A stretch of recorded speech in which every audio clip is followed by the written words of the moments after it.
Aquí no traigo ninguna respuesta, sino algunos interrogantes. Primera cuestión. Vamos a la tesis de Rosler y de Hernán Grabach sobre la ley es la ley y cómo la ley debe ser respetada como un derecho humano fundamental nacido de la Revolución Francesa y todo lo que tiene que ver con el juicio a Luis XVI, porque no es otra cosa que la producción de un dispositivo de autoridad por parte del pueblo. Entonces, la ley es la ley y debe ser respetada no como un totalitarismo ni un autoritarismo, sino como una autoridad emanada del pueblo. En más o menos es la premisa de las tesis de estos dos grandes autores. Ahora, dejo una pregunta abierta. ¿A qué llamamos pueblo y qué parte de ese pueblo es el que tiene la posibilidad de colocar en la agenda pública y política ciertos derechos humanos para que se concreticen como derechos humanos y la vigencia de ellos? ¿Qué quiero decir con esto? Voy a la crisis de representatividad.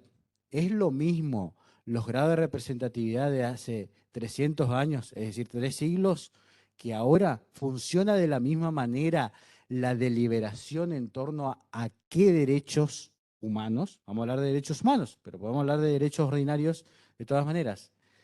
Queremos y si esos derechos concretados son los que aspiramos. Caso Chile, el famoso referéndum por sí o por no de lo que iba a ser el nuevo diseño constitucional chileno. Gran problema. Por el sí, por el no, ocurrió lo predecible, fue el no. La deliberación por el sí o por el no generalmente va hacia negativos y no genera, uno, ni consensos necesarios para la producción de derechos humanos y de diseños constitucionales internos, me refiero, y por otro lado, también genera una tensión aparente entre lo que parece decir el pueblo chileno quiere la constitución de Pinochet.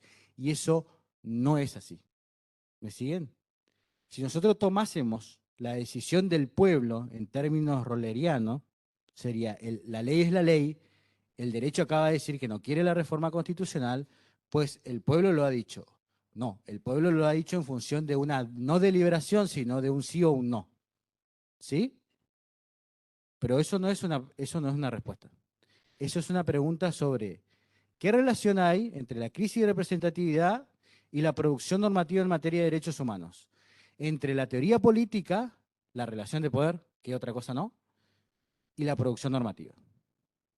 ¿Y qué respuestas podemos encontrar en estos grandes autores o qué respuestas no? En mi caso, humildemente, no las he encontrado. No las he encontrado porque ¿qué es el pueblo?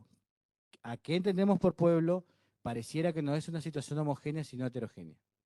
Sobre todo por las minorías intensas que son los medios masivos de comunicación y los grupos concentrados de poder. No hay respuesta.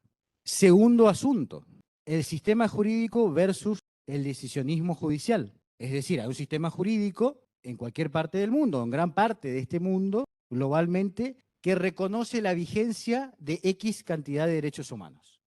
Y tenemos hasta tribunales que los aplican a los derechos humanos. Entendieron que es normativa positiva vigente y los aplican. Lo aplican en sus diferentes niveles e incluso también en sus facetas administrativas y no solo jurisdiccionales, poder judicial me refiero concretamente. Ahora bien, las reclamaciones siguen estando.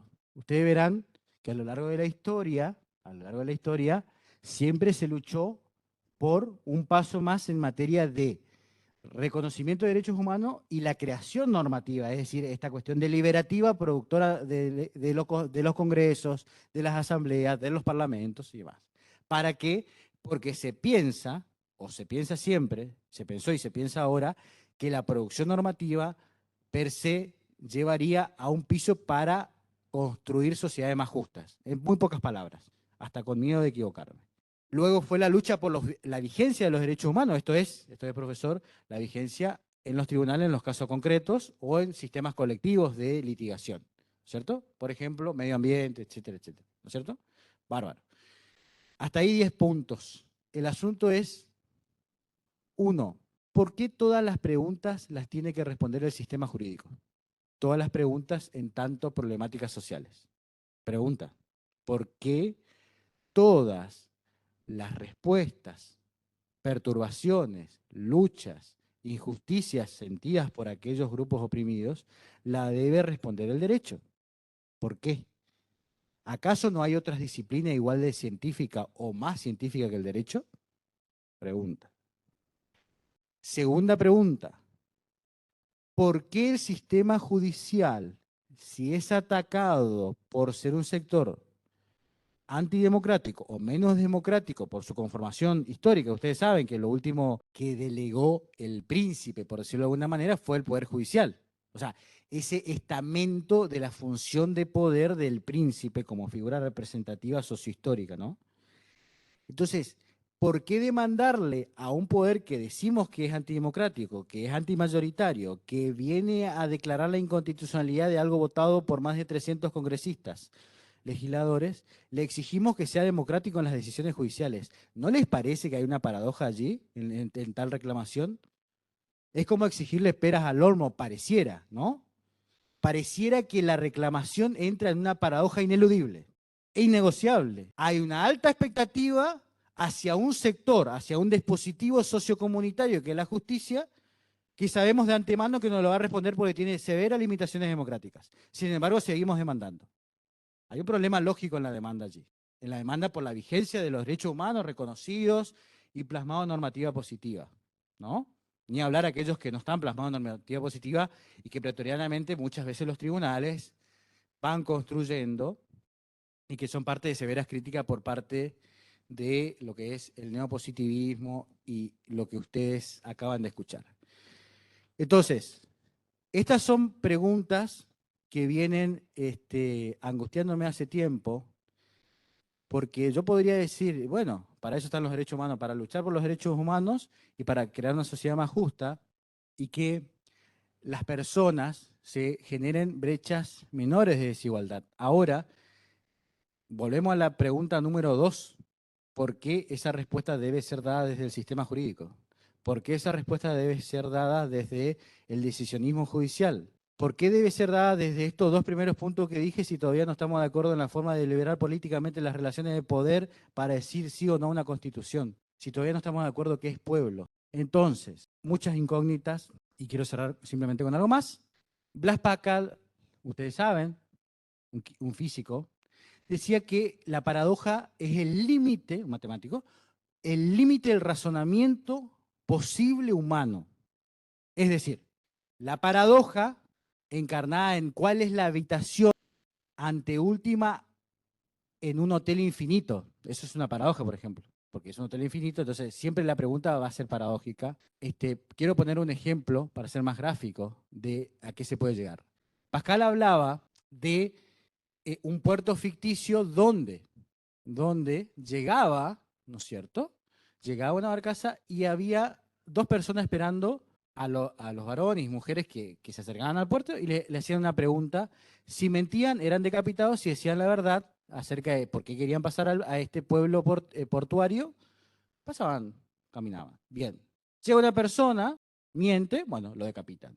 Llega otra persona, dice que quería pasar a trabajar, era carpintero, bueno, pasa, perfecto. Llega una persona que le dice, ¿y usted para qué quiere pasar? Para que me decapiten. Entonces, pues, señores y señoras, hay una paradoja. Ha dicho una verdad, no lo pueden decapitar, pero ha pedido que lo decapiten. Y nadie puede ser decapitado por regla de exclusión lógica porque ha dicho la verdad. Eso es una paradoja. Ese es el límite hasta matemático del razonamiento posible humano. Agrega un autor a quien admiro mucho, que se llama Alejandro Molina, mira, valga el fallido, Alejandro Dolina. Alejandro Dolina, el último gran pensador a mi modo de ver, y me tomo el atrevimiento de decirlo, que existe en la Argentina. Ya no hay tiempo para pensar en este mundo aparentemente. Que dice, agrega lo que dice Pascal, que si entonces el límite en la paradoja, en la pregunta esta de decir, sigan pensando en esta paradoja, él dijo que lo querían decapitar, pero no saben qué hacer, porque si lo decapitan, estarían faltando a la regla de que el que dice la verdad pasa sano y salvo. Si no lo decapitan, no cumplen con el pedido del que dice la verdad. Bien, en fin. Lo que quiero decir con esto es que Alejandro Dolina, y con esto termino y no molesto más, Dice que al límite del razonamiento humano, al límite de la posibilidad lógica de dar una respuesta correcta, como le gusta decir al neoconstitucionalismo, conocido por interpretativismo, están los sentimientos más fundamentales, como diría Sábato, y lo cita Sábato. Perdón, mejor dicho, yo lo cito a Sábato. A Sábato. Los sentimientos más fundamentales del ser humano y donde se debe anclar cualquier sistema de pensamiento. El amor, la sensación de mortalidad, la sensación de traición y la sensación de injusticia. Muchas gracias.